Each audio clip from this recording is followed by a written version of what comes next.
Good evening, friends.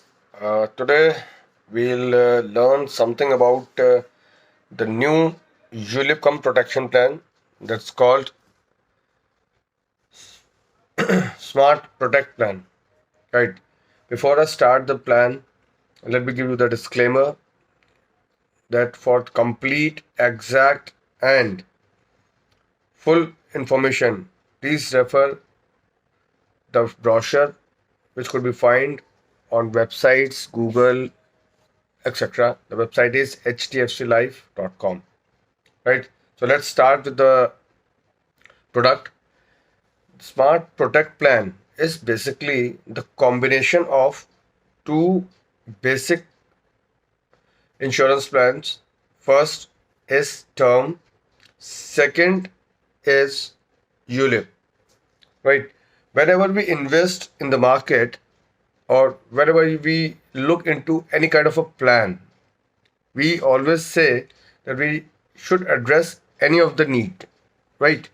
So the basic need of insurance is why we basically buy insurance is to cover the unfortunate demise of the bread earner, right?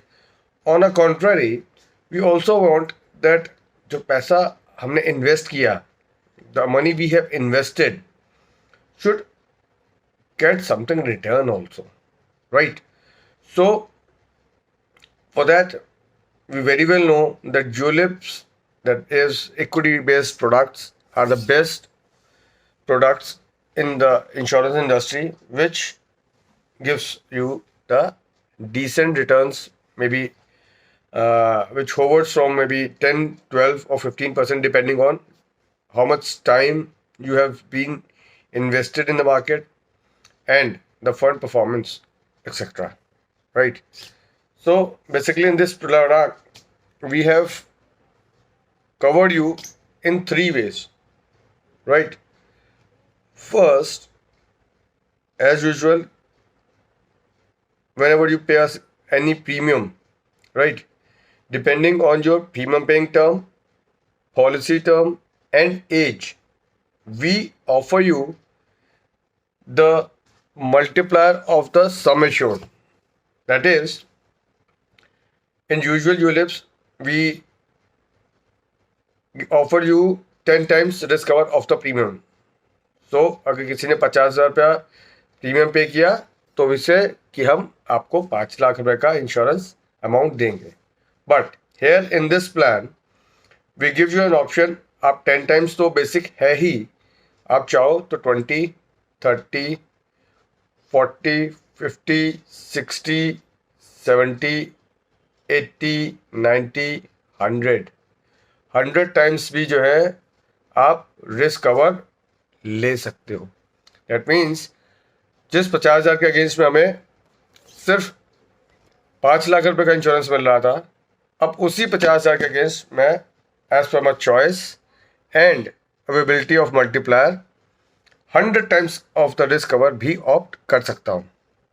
Right now the story continues. अब इसी plan में हमने दो inbuilt rider attach किए हैं. हालांकि ये product के फीचर नहीं है, but as a company offering through HDFC bank channel, we से हमने दो चीज़ें ऑलरेडी इसमें हर बार ऐड करी हैं. First, the accidental insurance. That means in case due to an accident person collapse, that means he pass away, उसकी death हो जाती है, तो basic sum assured plus accidental sum assured which usually seems to be double the basic sum assured, तो double the amount मिलती है. That means अगर मैंने 1 लाख रुपया साल के इन्वेस्ट कर रहा था और उसके अगेंस्ट में मैंने 1 करोड़ रुपीज़ का रिस्क कवर लिया था, तो जहाँ एक्सीडेंटल के केस में वो 1 की जगह 2 करोड़ रुपीज़ हो जाएगी. Right.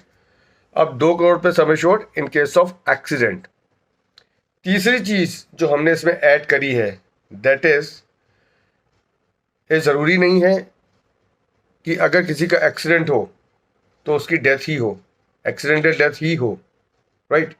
It is possible that person survives, but unfortunately, due to the accident, he is now unable to pursue his profession or maybe earning of income, right? So that means in case a person get total disabled permanently because of an accident, then in that case we have attached a rider which says अगर ऐसा कुछ होता है that is permanent total disability due to accident होती है तो 1% of sum assured per month हम उसको कंसेक्यूटिव 10 ईयर्स तक पे करेंगे, राइट? और कभी भी उसकी डेथ होती है that is in this between 10 years और मे बी देयर आफ्टर, जो बेसिक सम एश्योर्ड है that would also be paid, right? तो मैंने तीन तरीके से आपको कवर किया. पहला नेचुरल डेथ, दूसरा एक्सीडेंटल डेथ, तीसरा परमानेंट टोटल डिसेबिलिटी अगर होती है due to accident 1% of the sum assured will be paid per month for consecutive 10 years, right? अब आप लोग ये सोच रहे होंगे जैसे कि किसी भी दूसरे यूलिप में होता कि भाई अगर इतने फैसिलिटीज़ हैं तो चार्जेस भी उतने ही होंगे. डेफिनेटली सर, बिल्कुल सही सोचा है आपने, but I will tell you two things. First कि कितने कितने चार्जेस हैं, लेकिन एक एडवांटेज भी है, बहुत बड़ा एडवांटेज, दैट इज आपको ये सारे चार्जेस मोर और लेस मैं डबल या ट्रिपल करके वापस कर दूंगा. यस माय डियर फ्रेंड्स, मैं डबल या ट्रिपल करके कंपनी आपके इंश्योरेंस प्रोडक्ट में ये चार्जेस रिवर्स करेगी. कब करेगी, कैसे करेगी, कितने चार्जेस हैं, let's in this section now, right? तो as you know there are 4 type of charges in a ULIP plan. First allocation charge, second mortality charge, third fund management charge, fourth policy admin charge, right? तो अपने एक एक करके देखते हैं कि कितने कितने चार्जेस हैं. Allocation charges charge for the first 4 years only. पहले साल 12% मैं डिडक्ट करूंगा ऑफ द प्रीमियम अमाउंट. दूसरे साल मैं 6% डिडक्ट करूंगा ऑफ द प्रीमियम अमाउंट. तीसरे साल मैं 4% डिडक्ट करूंगा ऑफ द प्रीमियम अमाउंट. और फोर्थ ईयर जस्ट 3% डिडक्ट करूंगा of the premium amount. Thereafter कोई भी एलोकेशन चार्ज नहीं है. It is finished now, right?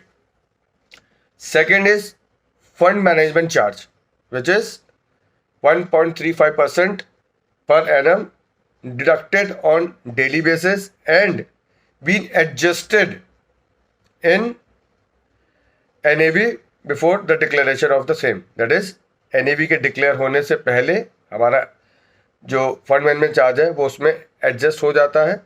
हम लोग जितना भी चार्ज होता है this is per annum divided by 365 days. जब भी मार्केट खुलेगी और NAV डिक्लेयर होगी ये जो FMC है उसमें एडजस्ट होके तभी NAV डिक्लेयर होगी. तो आपको मोर और लेस शायद कभी रियलाइज भी नहीं होगा कि FMC कब कटी, राइट? तो that was the second one. Third very important is mortality charge. हालांकि सेकंड स्टेज पे मोर्टेलिटी कटती है, थर्ड पे FMC और लास्ट में पॉलिसी एडमिन करता है. But let's discuss is like that.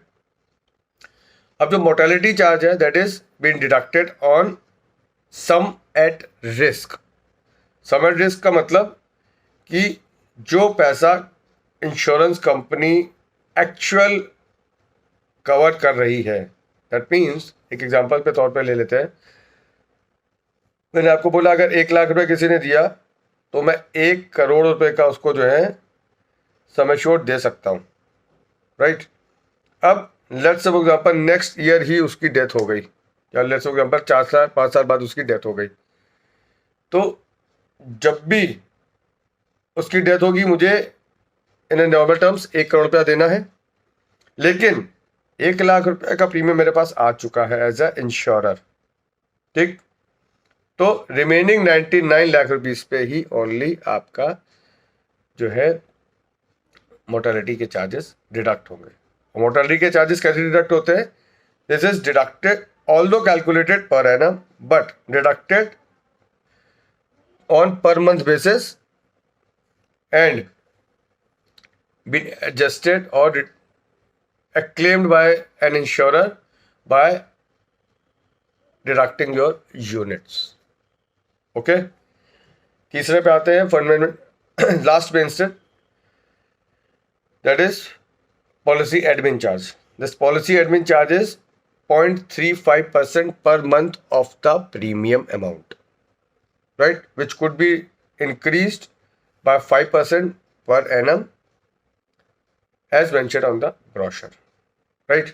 अब आपने जैसे प्रोबेबली शायद सोच रहे होंगे, जो जैसे मैंने आपको कहा भी कि चार्जेस ऑब्वियसली है, लेकिन साथ में मैंने आपको ये भी बताया कि चार्जेस जितने भी हैं वो रिवर्स हो जाएंगे, डबल करके या ट्रिपल करके, डबल या ट्रिपल. तो देखते हैं कैसे कैसे चार्जेस रिवर्स हो रहे हैं. जो हमने एलोकेशन चार्ज काटा 12%, 6%, 4% और 3% पहले 4 सालों में, ये 10th, 11th, 12th और 13th ईयर में हम इंश्योरर कस्टमर की फंड वैल्यू में उतने यूनिट्स उस वैल्यू के ऐड कर देंगे, राइट. यानी कि 12% अगर मैंने 1 लाख रुपए का काटा था, 12,000 रुपये काटे थे, तो 24,000 रुपये वर्थ के यूनिट्स 11th ईयर में हम उसके टोटल यूनिट्स में ऐड कर देंगे. नाउ एक तो उसके चार्जेस रिवर्स हो गए डबल करके, प्लस यहाँ से ये जो 24% यानी कि 24,000 रुपये है ना, ये भी फंड में आपके ऐड हो गया अब. और जैसे ही फंड में ऐड हुआ, ये भी अब आगे ग्रो करेगा, ये भी पैसा बनाएगा, राइट. सिमिलरली जो सेकेंड ईयर में डिडक्ट हुए थे वो मैं 11th ईयर में दूंगा, जो थर्ड ईयर में डिडक्ट हुए थे वो मैं 12th ईयर में दूंगा, ठीक है. और जो 4th ईयर में डिडक्ट हुए थे वो मैं 13th ईयर में दूंगा. 1, 3, 13. Got it. तो पहले 4 साल के जो चार्जेस डिडक्ट हुए वो अगले 10वें, 11वें, 12वें और 13वें साल में मैं वापस कर दूंगा, मतलब फंड वैल्यू में ऐड हो जाएंगे. Now let's go to the mortality charge. Mortality charge जैसे मैंने आपको बताया is been calculated per annum but deducted per month, right. Now ये जो पहले 10 साल, सॉरी पहले 20 साल मोर्टेलिटी के चार्जेस डिडक्ट होंगे जो कि सम एट रिस्क पे होते हैं, उसको मैं अगेन डबल करके डबल करके डबल करके वापस करना शुरू कर दूंगा 11th से लेके 30th ईयर तक. यानी कि 11वें साल, 12वें साल, 13वें साल, 14वें साल, जितने भी साल मंथ और मंथ डिडक्ट हो रहे थे, तो मंथ और मंथ ऐड भी होते जाएंगे, राइट. अब ये जो है next trench of mortality charges जो हमने काटे, वो काटे जो हम ऑब्वियसली साथ साथ डिडक्ट कर रहे हैं, that is from 21st year to 40th year, right.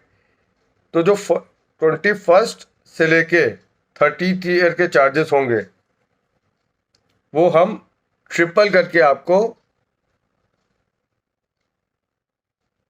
वापस करेंगे 21st ईयर से 40th ईयर तक. 21 से लेके 30 साल तक, 21 से लेके 30 साल तक जो चार्जेस कटेंगे वो हम 31 से लेके 40 साल तक आपको ट्रिपल करके आपकी फंड वैल्यू में ऐड ऑन करते जाएंगे, राइट.